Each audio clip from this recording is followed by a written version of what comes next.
Well, the PA Hero Walk means to me that it's a way of giving back. To me, the PA Hero Walk is a way for me to be involved in thanking the people that have given me the freedom that I have to do the things that I really value most.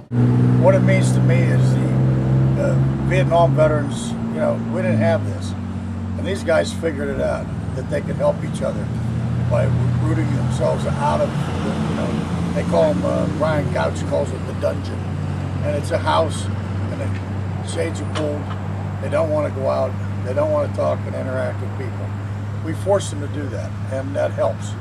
And the PA Hero Walk, when it started, is to raise awareness, and it still does that. People are now getting used to us, and there's more and more small town parades. It's wonderful.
I got that phone call from Al, 2009. It was a little crazy. Someone said, "Hey, I don't know you, but meet me out in Philadelphia, in front of the art museum." And I didn't even know what the art museum was, because the Rocky Balboa stuff. I said, "Oh yeah, I got this." So it was kind of cool, and got to do this walk. And he said, "Do this walk across Pennsylvania." I actually started doing the math in my head, and I said, Pennsylvania's pretty big. That's a little crazy. In 14 days, I want to know what he's smoking. But he had what a logistical nightmare. I couldn't even put the burden on just one person, but it's called teamwork. He has a great family that does this all 4 years so far, and hopefully it continues on. And I'll tell you a little something about how I got involved in the Winter Water Project. I got injured on April 8th of 2004 in Iraq. I got ambushed. Had a mortar round hit 2 feet in front of me. It blew me back about 20 feet. Had 2 more rounds hit me in the back.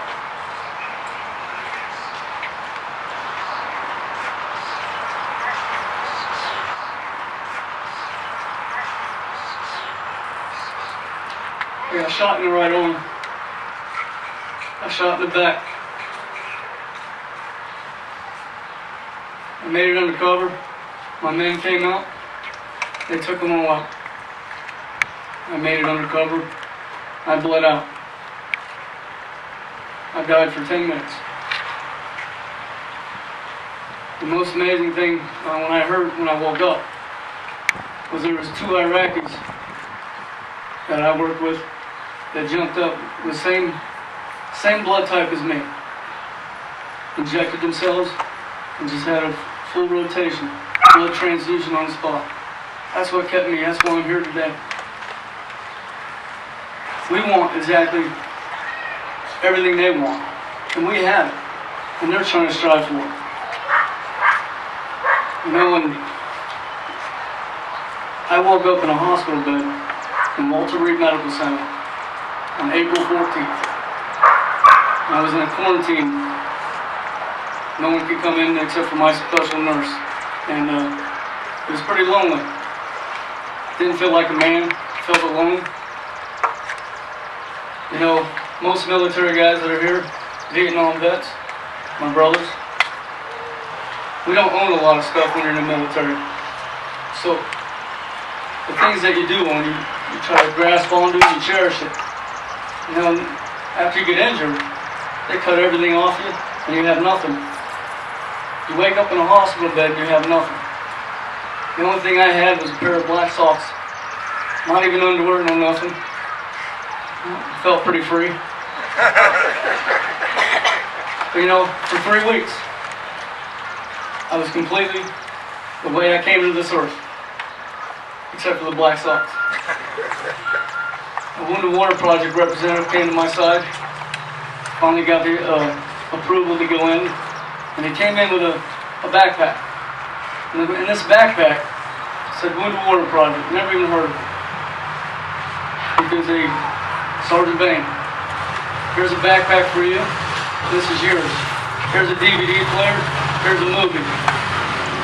Here's some underwear, here's some socks. Here's a sweatsuit. Here's some t-shirts. Here's a hygiene kit, if you can shave. It was amazing to me because that little moment that we had was the most amazing moment in my life because he made me feel whole again, made me feel like a man. Because now I actually have something again that I can grasp on and hold to and cherish. That's the most important thing to do, is to cherish something, or cherish someone. I'm pretty fortunate enough to be here today and say, and look at my wife and tell her I love her, and my 2 girls. Be walking with you great fine people. You guys are true patriots. You can go anywhere in the whole United States. You won't be able to find this. Pennsylvania is a rare commodity.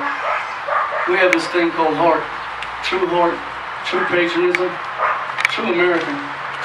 It doesn't matter how much money you make. It doesn't matter how much money you don't make. It doesn't matter if you're a Republican or a Democrat.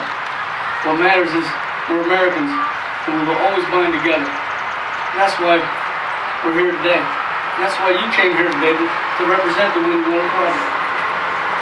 I want to give you guys a round of applause. You guys are awesome.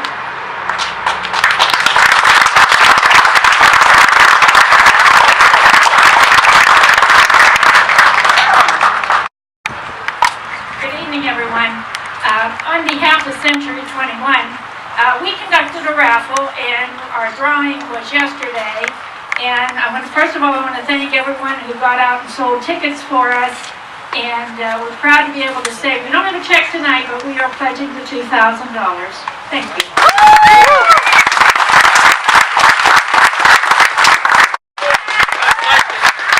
Very nice to see all you folks here tonight. Little kids, a little bit bigger kids, and some of us old kids having a good time and showing our respect to the veterans, both alive and dead. And I'm just glad you guys could all come out and help us with this tonight, especially to all these folks with the yellow shirts on that have been walking for I'm sure it seems like forever. American Legion Post would like to donate this check of $2,500. I know it's not the biggest check in size. $2,500 from our American Legion Post, and if you folks do the math, we're talking $7,000.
From the American Legion Auxiliary Post 114, I would like to present you with this check for $2,000 for your strength and your continued strength. Glad for you guys to be here. Thank you so much.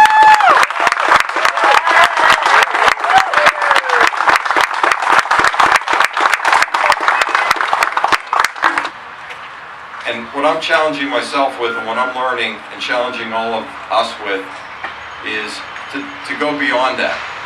To go beyond and find out what it means to wear the uniform. Find out what kind of stress this soldier has, what kind of stress their family has, by saying, maybe I need to walk and knock on Sally's door because Johnny's overseas. Not just call her up and say, hey, is there anything I can do? But just go knock on the door and say, I'm here for you, let's talk.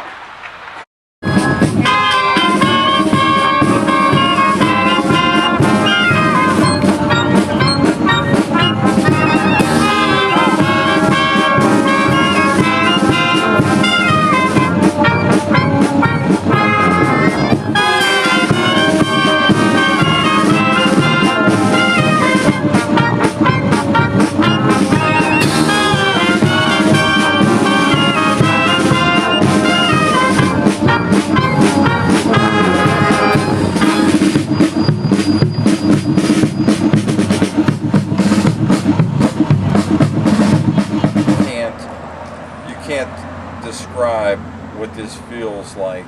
You've got to be there. So you've either got to be part of this walk, you've got to either come out, you've got to tell these veterans that you care about what they've done. You know, the men and women who come out and join us, they're just blown away by that whole, the enthusiasm of the crowds, and it's just something you've got to experience. It's hard to describe.